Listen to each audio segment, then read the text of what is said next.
attachée à l'aigle, c'est l'image du prophétique. Quelqu'un dit avec moi le prophétique. Et c'est sur ça que je vais nous parler pendant quelques minutes. Ensuite, nous allons nous remettre à prier. Ésaïe 40 dit, ceux qui se confient en l'Éternel prennent de l'envol comme l'aigle. Cela démontre que le prophétique n'est pas l'apanage d'une catégorie de personnes. Le prophétique est pour tout enfant de Dieu. Alléluia. Alléluia. Et Jean, dans ce texte, je vais aussi un peu parler du prophétique demain. Je ne vais pas prendre beaucoup de temps autour de ça. Dans ce texte, Jean était dans une expérience spirituelle. Et dans cette expérience spirituelle, il y a eu une transition. Il y a eu un changement d'image, un changement de vision. Et Jean dit, après cela, je regardai. Et voici une porte était ouverte dans le ciel. Ensuite, il décrit ce que la voix lui avait dit. Alors, j'aimerais d'abord nous faire comprendre que nous sommes tous, surtout si vous êtes ici et que vos pieds ont foulé ce lieu même une seule fois, vous êtes candidat au prophétique. Le prophétique n'est pas pour les prophètes. Le prophétique est pour tout enfant de Dieu. Le prophétique est la zone de communication avec Dieu. Et tout enfant de Dieu a droit à communiquer avec Dieu. Quelqu'un dit avec moi le prophétique. Et l'aigle est caractérisé par sa capacité à voir. Vous savez, un aigle qui ne voit pas ne vit pas longtemps. Parce que tout ce que l'aigle fait est lié à sa capacité de voir. Pour que l'aigle mange, il doit voir la proie qu'il veut chasser. Et pour qu'il se dirige vers la proie, il doit garder sa capacité à regarder cette proie-là. Donc un aigle qui ne voit pas est un aigle qui perd sa force. Donc la vision de l'aigle est cette vision qui nous donne une force particulière pour réussir la mission que Dieu nous a donnée sur cette terre. Et ici, lorsque nous lisons l'apôtre Jean, nous comprenons qu'il y a des principes autour du prophétique. Je vais donner quelques principes, 2 ou 3. Ensuite, nous allons nous remettre dans la prière. Le premier principe que vous devez comprendre sur le prophétique, c'est le principe de la sensibilité. Alléluia. Jean a commencé à entendre Dieu depuis le premier chapitre. Mais arrivé au 4e chapitre, il y a eu une instruction particulière pour qu'il shift, afin qu'il continue à entendre le Seigneur. Le prophétique exige, frères et sœurs, votre sensibilité. La sensibilité, c'est la disposition ou le fait d'être préparé à toute méthode que Dieu voudra utiliser pour communiquer avec vous. Est-ce que ça sera dans un songe? Je ne sais pas. Ça sera dans une vision? Je ne sais pas. Mais vous devez être sensible à toute voie de communication de Dieu dans votre vie. Que Dieu élève ta sensibilité ce soir. Je disais que Dieu élève ta sensibilité ce soir. Le deuxième principe que je veux vous donner, c'est le principe de l'emplacement. Le prophétique exige l'emplacement. Le frère derrière cherche quelqu'un. Le prophétique exige l'emplacement. La Bible déclare que l'ange a dit à Jean, monte ici, je te ferai voir ce qui doit arriver dans la suite. Cela veut dire qu'il y a des choses qu'on voit que lorsqu'on a un bon emplacement. Si je parle à quelqu'un, la position que tu prends détermine ta capacité à percevoir. Et s'il y a des choses que tu ne vois pas, c'est parce que tu es trop en bas. Si tu veux voir le sommet de ces bâtiments, tu dois le regarder d'en haut. Donc, il faut que tu changes d'emplacement pour que tu voies qu'est-ce que Dieu a mis au-dessus. Et il y a des choses qu'on ne voit que lorsqu'on les regarde en étant dans les hauteurs. Il y a des choses qu'on ne perçoit que si on sait les voir d'en haut. Et je prie ce soir que Dieu te donne la meilleure position pour que tu sois prophétique. Je dis que tu aies la meilleure position dans ta vie spirituelle. Que ta vie de prière soit tellement... Vous savez, quand vous priez beaucoup pendant un temps, vous remarquez vous-même qu'il y a des choses que vous ne voyez pas, que vous commencez à voir. Des fois, vous vous posez la question, ces choses étaient toujours là. Pourquoi je ne les avais jamais remarquées? Pourquoi je n'avais jamais vu ces choses? Récemment, je suivais quelqu'un qui prêchait en disant que pendant un long moment de prière, Dieu a commencé à lui montrer les sources des problèmes dans sa famille, comment ça venait du village. Qu'est-ce qui a fait que ça ne soit que pendant le long moment de prière qu'elle voie ça? Parce que lorsqu'on prie beaucoup, on change d'emplacement. Et quand l'emplacement change d'en haut, on peut mieux voir. Étant ici en bas, je ne peux voir que ce qui est ici. Mais si je monte, je peux voir tout Upen. Pourquoi? C'est l'emplacement qui me donne la capacité de mieux percevoir. Et je prie au nom de Jésus que Dieu te donne un meilleur emplacement. Tu me donnes un amen. La dernière des choses. Et puis on va prier. La dernière des choses, si vous voulez vraiment être prophétique, c'est que vous devez comprendre le principe de l'atmosphère. Dis avec moi l'atmosphère. L'atmosphère, c'est quoi? L'atmosphère, c'est l'ensemble des conditions que l'on crée autour de nous pour faciliter une action. L'atmosphère, c'est le climat. L'atmosphère, c'est le climat d'action que Dieu crée autour d'une personne afin d'agir. Et la vie humaine est une vie caractérisée d'atmosphère. Quand tu te retrouves à un endroit en parlant avec les gens, tu ne fais pas que face à leur visage, tu fais face aux atmosphères spirituelles que drainent ces personnes. Tu n'as jamais remarqué un jour que tu as rencontré une femme pendant 1 minute seulement, mais tu es parti, elle est restée gravée dans ta tête. Tu n'arrivais pas à l'oublier. Pourquoi?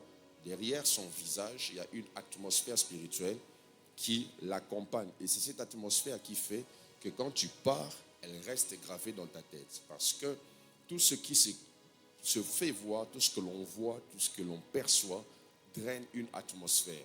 Et le Dieu de la Bible, le Dieu des esprits des prophètes, fonctionne avec le principe de l'atmosphère. Dieu, avant de faire une action, crée des conditions qui correspondent à ce qu'il veut faire.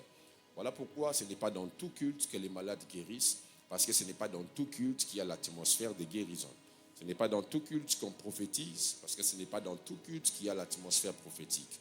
Dieu agit selon les principes de l'atmosphère. Genèse chapitre 1 nous montre que Dieu n'a pas commencé la création avant de constater une atmosphère. L'esprit se mouvait sur les eaux. C'est la présence de cette atmosphère qui a fait que Dieu puisse commencer à créer. Et quand vous lisez la Bible dans Genèse chapitre 2, je vais le lire à partir du verset 5. La Bible déclare ceci: lorsque l'Éternel Dieu fit une terre et des cieux, aucun arbuste des champs n'était encore sur la terre, et aucune herbe des champs ne germait encore, car l'Éternel Dieu n'avait pas fait pleuvoir sur la terre, et il n'y avait point d'homme pour cultiver les sols. Verset 6. Mais une vapeur s'éleva de la terre et arrosa toute la surface du sol. Verset 7. L'Éternel Dieu forma l'homme de la poussière de la terre. Il y a eu d'abord une vapeur qui s'est présentée sur le sol, sur la surface.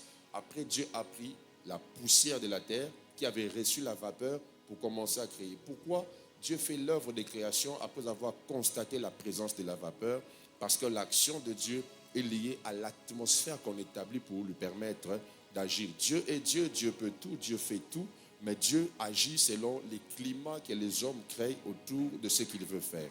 Voilà pourquoi quand vous venez dans un culte, ne soyez pas poussé par le modérateur pour prier, ne soyez pas poussé par celui qui est devant. Créez l'atmosphère de ce que vous voulez recevoir et ça va venir. Rappelez-vous d'une femme qui voyait Jésus passer. Toute la foule était là en train de célébrer une star, quelqu'un qui fait des miracles. Mais elle a créé une atmosphère. Elle a dit, si je touche les pans de sa robe, je serai guéri. Et quand vous êtes dans un culte comme celui-ci, vous devez apprendre à charger, même dans votre maison, vous devez apprendre à charger la pièce de l'atmosphère qui correspond à ce que vous voulez voir Dieu faire dans vos vies. Je parle à quelqu'un. Si vous ne savez pas charger vos vies, charger vos maisons de l'atmosphère propice à l'action de Dieu, je vous assure, mes frères et sœurs, ça ne sera pas possible. Ce qui fait que les paroles d'un homme aient de l'impact, c'est l'atmosphère qui draine cette personne. Voilà pourquoi même les amoureux vous diront, il y a des moments où tu dis je t'aime, ça ne reste pas dans la tête. Il y a des moments quand tu dis je t'aime, ça reste. Pourquoi? Parce que ça a été accompagné d'une atmosphère, d'une chose qui n'est pas visible, mais qui reste, qui entre chez la personne à qui tu as parlé. N'as-tu pas remarqué qu'il y a des endroits où tu es allé, tu as parlé, tu as donné des idées, tu as donné des pensées, mais on ne t'a même pas écouté. Après, quelqu'un d'autre est venu, il a dit les mêmes choses et toi tu as dit, mais j'avais dit ça. On te dit, oh, ah bon, tu avais dit ça. Pourquoi? Tu as parlé, mais il n'y avait rien derrière. Celui-là qui a parlé avait quelque chose derrière lui et c'est ce qui a fait que son influence puisse entrer dans la vie de ceux qui l'ont écouté. Ce qui vous donne la force, la capacité d'influencer, c'est l'atmosphère divine que vous créez autour de vous. Et pour que vos vies de prière soient des vies d'impact, pour que vos vies soient des vies de réussite, vous devez apprendre à créer l'atmosphère autour de vous, l'atmosphère céleste, l'atmosphère divine qui facilite ou qui permet l'activité de Dieu dans vos vies. Je prie au nom de Jésus que Dieu crée une bonne atmosphère autour de vous. Je disais que Dieu crée une bonne atmosphère autour de vous au nom de Jésus. N'avez-vous jamais remarqué des jours où vous vous réveillez, vous sentez comme si quelque chose de mal va arriver, puis ça arrive? Vous n'avez jamais remarqué ça? Ça ne vous est jamais arrivé? Ça vous arrive. Pourquoi? Parce que quand vous sentez cette atmosphère, vous ne la chassez pas. L'aigle reste dans les hauteurs, dans l'atmosphère. Et si vous ne savez pas rester dans l'atmosphère, vous ne pourrez pas expérimenter la gloire de Dieu.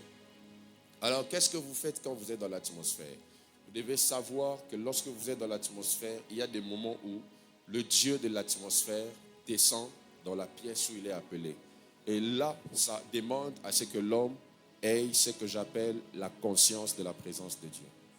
Dis avec moi la conscience de la présence de Dieu. Dis bien la conscience de la présence de Dieu. Vous savez, le problème, c'est quoi? On vient souvent comme ça à l'église, mais peu sont conscients. Malgré l'atmosphère qui est chargée comme maintenant, peu de personnes sont conscientes que Dieu est là. Vous voyez? Il est possible d'être dans un culte sans être conscient de la présence de Dieu. Et la chose qui détermine ce que Dieu fait dans votre vie, c'est la conscience de sa présence. Sans qu'on vous le demande, si le président de la République entre ici maintenant, vous allez tous vous lever. Vous allez l'acclamer. Pourquoi? Parce que vous êtes conscient de qui il est. Et dans le principe d'atmosphère, il y a des moments où l'on cherche à créer l'atmosphère et des moments où on doit être conscient que l'atmosphère qu'on a créée a attiré quelqu'un. Et celui qui a été attiré par l'atmosphère est maintenant là. Comme il est maintenant là, je suis conscient qu'il est là.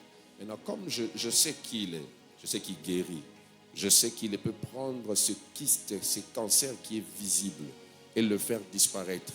Qu'est-ce que je fais? Je n'ai pas besoin de crier, je n'ai pas besoin de parler en langue, je deviens conscient. Dis avec moi la conscience. Vous voyez ce qui vous arrive maintenant? Vous sentez sa présence un peu plus qu'avant. Est-ce qu'il vient à peine d'arriver? Non, il était là depuis longtemps. Mais la conscience était faible. J'ai même vu quand on priait qu'il y avait des gens qui ne priaient pas. Pourquoi? Parce que vous n'étiez juste pas conscient de sa présence qui était déjà descendue. À chaque fois que tu pries, même dans ta pièce, je peux vous assurer, l'une des grandes guerres dans la prière, c'est la guerre de la conscience. Parce qu'au même moment que tu pries, avant même que tu fasses 5 minutes, tu commences à penser à quelque chose. Le fait que le diable bouge tes pensées, il te déconnecte de la conscience de sa présence. Qu'est-ce qui fait que le même Jésus que tout le monde cogne, mais une femme qui est consciente se dit, si seulement je touche le pan de sa robe, je serai guéri. La conscience a fait que cette femme a reçu quelque chose que personne n'avez reçu en ce moment-là. L'atmosphère de Dieu, quand elle s'installe, et que vous percevez que là, c'est une atmosphère de guérison, je vous assure, je vous dis la vérité. Vous percevez que là, c'est une atmosphère où Dieu veut enrichir les gens. Dans cette atmosphère-là, toi, tu fais une offrande prophétique. Je vous dis la vérité. Les hommes spirituels comprennent les principes de l'atmosphère. Et ça, moi, je ne blague pas avec. Quand je sens que la gloire de Dieu est descendue en ce moment-là, je profite de l'instant. Vous savez, il y a des moments où tu pries et tu sens après un instant comme s'il y avait des pieds de quelqu'un qui vient. Vous avez déjà remarqué ça? C'est souvent des moments où quand tu sens ça, tu n'as même plus besoin de la musique avec laquelle tu avais commencé la prière. Tu as besoin d'un calme. Et des fois, ça fait même peur. Vous avez déjà remarqué ça, non? Ça fait même peur. Tu te dis, oh, c'est comme si je ne suis plus seul. Oui, tu n'es plus vraiment seul. Il est vraiment là. Parce que son atmosphère l'a invité. Dis avec moi la conscience de sa présence. Dis-le bien, la conscience de sa présence. Maintenant, on va faire cet exercice. Dans ta conscience, maintenant, réalise seulement qu'il est là. Dans ta conscience. Dis-toi seulement qu'il est là maintenant. Ça a toujours été simple. Ça a toujours été facile. Mais le problème, c'est que nous voulons des choses compliquées. Nous voulons que le modérateur dise Dieu est là, prie. Nous voulons que le modérateur dise les anges de Dieu sont dans la salle. Non. Conscience seulement. La conscience seulement de sa présence.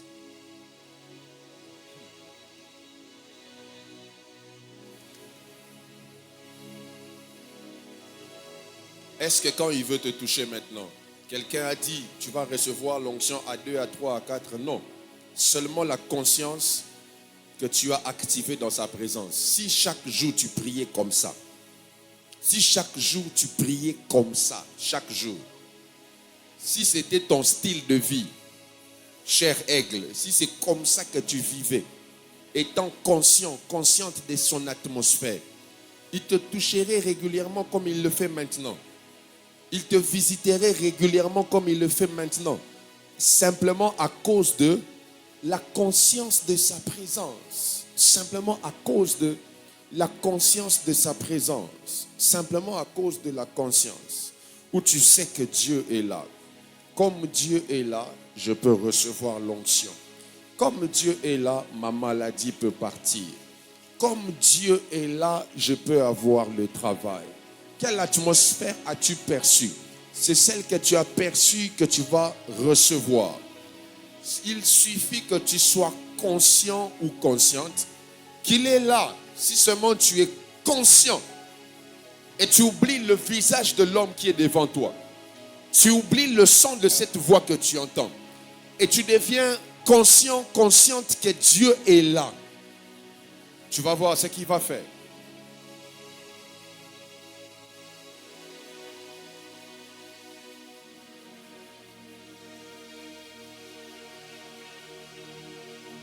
Tu vois ça? Tu vois ça?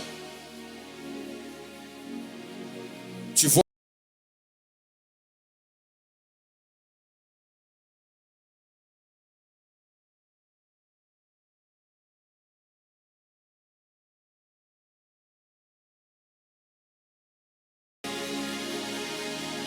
Reçois quelque chose de lui.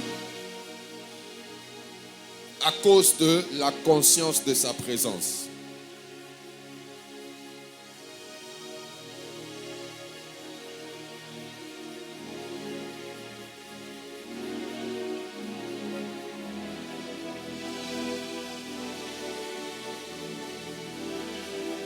Si tu réalises seulement le poids de sa présence et que tu perçois que ce poids descend sur toi, penses-tu vraiment que ces jambes que tu as pourront tenir face à ce poids de sa gloire? Penses-tu vraiment que comme tu es en train de ressentir tes jambes électrocutées là, que tu resteras longtemps sur ta chaise? Tu le penses? Tu penses vraiment? Tu penses vraiment? Tu penses vraiment que tu tiendras sur ta chaise? Penses-tu vraiment que ce poids de sa gloire qui descend là où tu es te laissera intact, te laissera tel que tu es entré? Penses-tu que cette intensité de sa présence qui augmente te laissera rester comme ça jusqu'à la fin de ce culte? C'est faux. C'est faux. C'est faux. C'est faux. Cette charge qu'il y a sur tes pieds, cette charge qu'il y a sur tes pieds, c'est sa présence. C'est sa présence.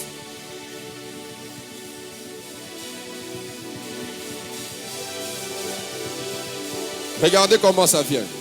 Voilà. Vous voyez ça? Si chaque jour vous viviez comme ça, chaque jour, vous priez comme ça. Moi, je peux prier 2 minutes, mais avec conscience de sa présence. Toi, tu fais 2 heures sans conscience. On n'aura pas les mêmes choses. Je te dis la vérité. Maintenant que tu es conscient, regarde ce qu'il fait. Regarde.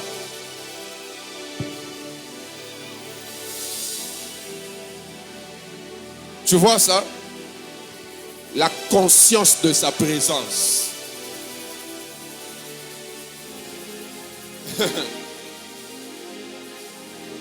Je peux même laisser le micro et descendre. Ça n'a rien à voir avec ma voix. C'est juste ta conscience de sa présence. Et puis lui, il agit. Juste ça. Parce que l'atmosphère était déjà saturée depuis longtemps.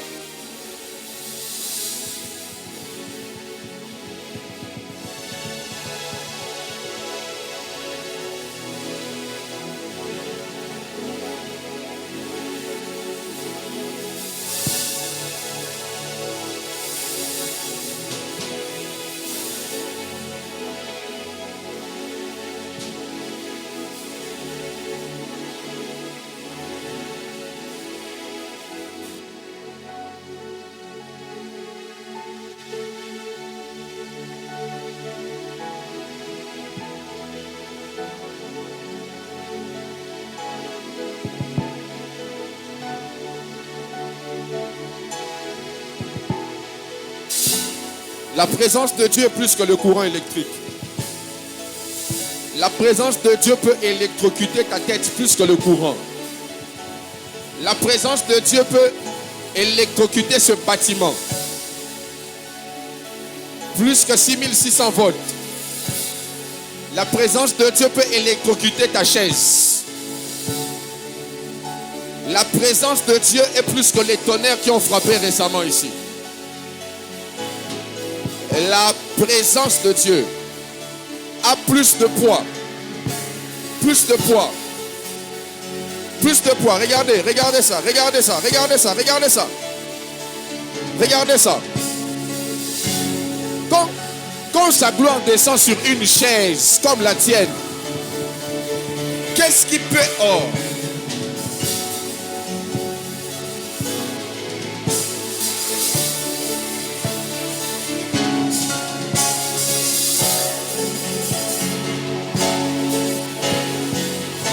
Même en ligne, sa gloire descend dans les maisons.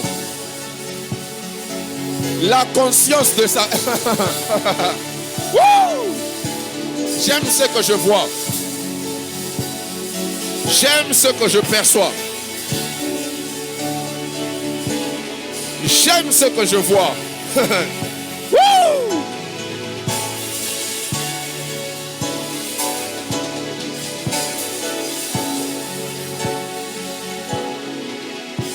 J'aime ce que je vois. Dans une telle atmosphère, la guérison ne peut pas rater. Dans une telle atmosphère, la délivrance ne peut pas rater. Dans une telle atmosphère, quelle malédiction peut-elle résister? Dans une telle atmosphère, quelle barrière spirituelle peut t'empêcher d'aller dans les hauteurs? Dans une telle atmosphère, quelle onction peut rater de tomber? Quelle onction peut rater de tomber? Dans une telle atmosphère, pourquoi tes yeux ne s'ouvriront pas? Conscience de sa présence. Conscience de sa présence. Je vois comme quelqu'un entrer derrière. Et la personne est en train d'avancer. Et cette personne est en train de tourner autour de la rangée ici au milieu.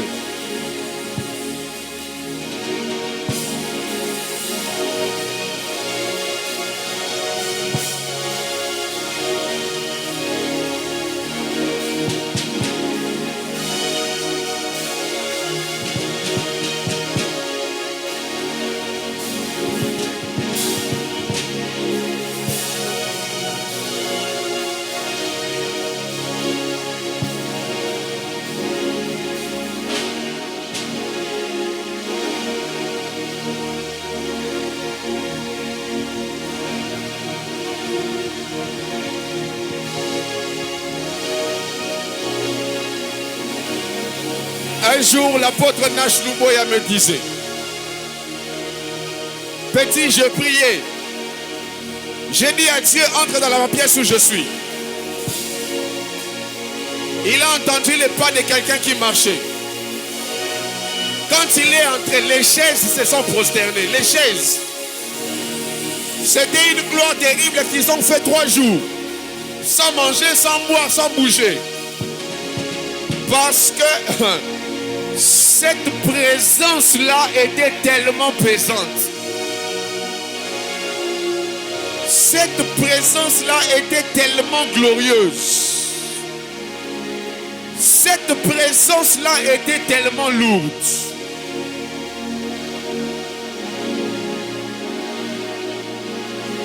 Et c'est possible ce soir, à cause de ta conscience de sa présence, que tu sortes comme tu n'étais pas entré en ce lieu.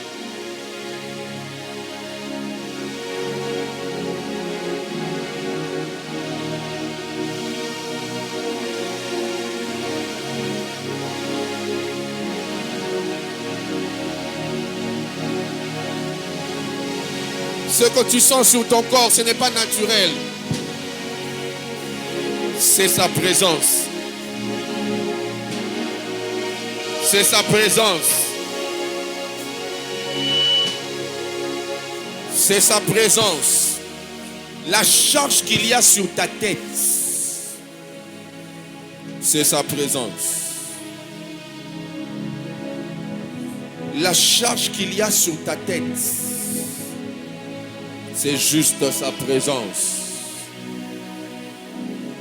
La chaleur qu'il y a sur tes oreilles, c'est juste sa présence.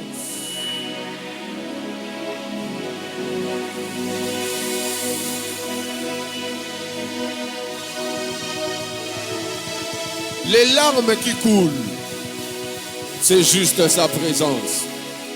Dieu est en train de passer dans cette salle. Si tu n'es pas conscient, c'est ton problème. Mais Dieu est en train de passer dans cette salle.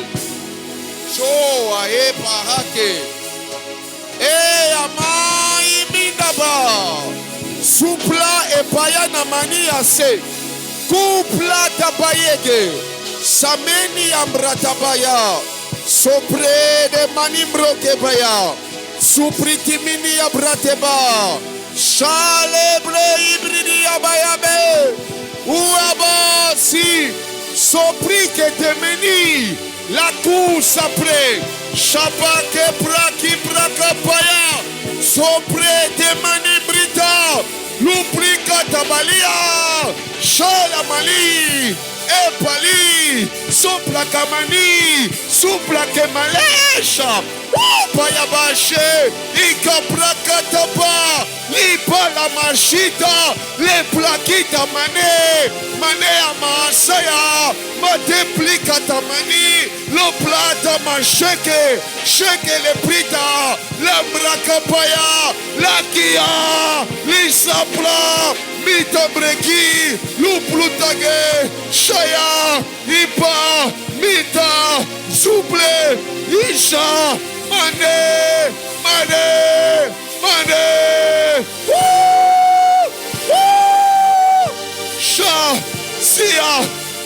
Sheke, Makabroke Sheke, Mi Plato Masaya, Mi Toplokoto Masia, Mi Completa, Suplate, Upali, Suplakamana, Stopi, Stupalas, Stupale Masha, Makimbrika, Lumbrikitimi, Shambra, Shambra, Ayama, She,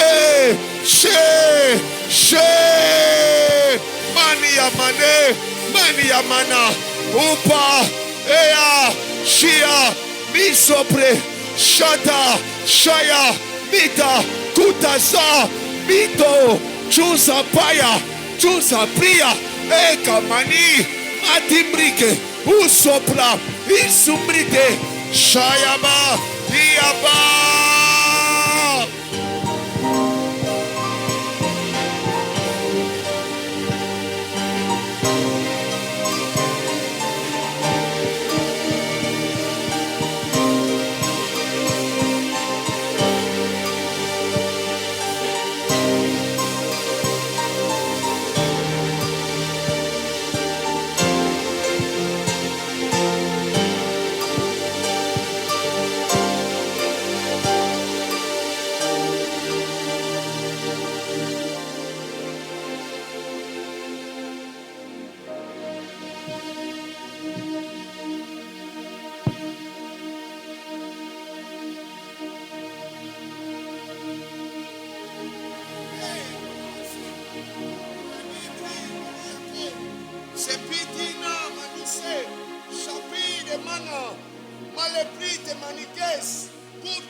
Palitimiste filias, polastiste fecha, la sique domanas, la stapai de sista, por de sasha, la siste fita, por aí de quitala. Chapa, via mané,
Or de las de vinicos de fe shaya.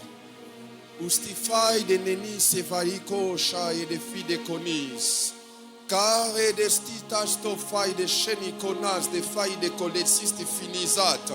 Estacai de hetus nanania fates de kitorais de shadaka sudeta. Tadekai di kohai de fite nania kusta.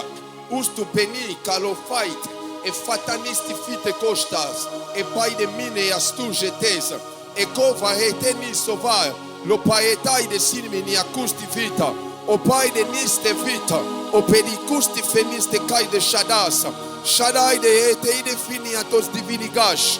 Virdigas di mini aste vita. E pai de atos di fini shade akista fata. Po wai de fini ananis divini dosha. Po va heta bakasha. Ipa de fade yasa. Po namasha de fade anamasita. Plus de feta.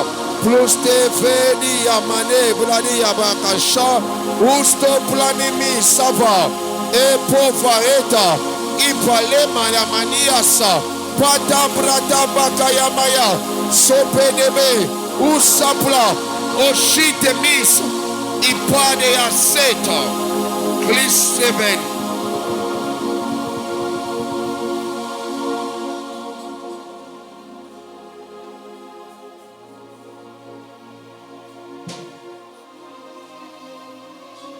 Shaya dabasate.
C'est là que tu dois arriver chaque jour. C'est l'atmosphère qui doit t'accompagner chaque jour. C'est comme ça que tu dois prier chaque jour. Prends ton offrande.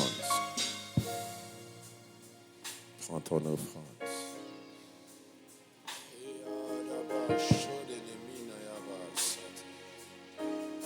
We praise you, Lord. We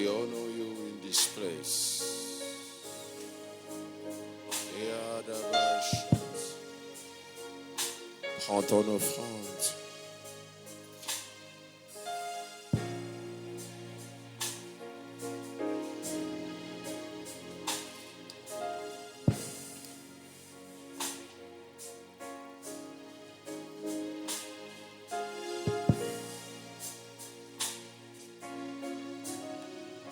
Qui était venu en ce lieu malade ce soir? Qui était venu malade? Tu étais venu malade. Comment tu te sens? Hein?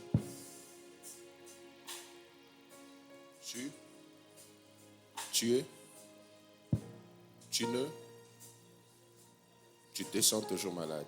C'est impossible dans cette atmosphère. Avant que ce culte ne prenne fin, tu dois guérir. Et tu es guéri maintenant. Au nom de Jésus. Reçois ta guérison. Au nom de Jésus. Le Saint-Esprit te touche et te guérit. Il te touche et te guérit. Il te touche et te guérit. Au nom de Jésus. Tu es guéri. Tu es guéri. Et l'esprit de folie qu'on voulait lancer sur toi, quitte. Dans le nom de Jésus, la folie n'entrera jamais dans ton corps. Sous une telle atmosphère, aucun démon ne peut résister dans la salle. Aucun. Impossible. Si vous veniez conscient de sa présence tous les jours comme ça, des miracles terribles vous se feront en ce lieu. Les paniers que les protocoles tiennent, c'est pour nos offrandes. Ici, nous allons bénir la parole. Ici, nous allons faire nos contributions pour Abia. Là-bas, nous allons donner nos dîmes. Si vous n'avez pas encore pris l'enveloppe d'action de grâce pour demain, après avoir mis l'offrande, venez vers moi. On peut avancer.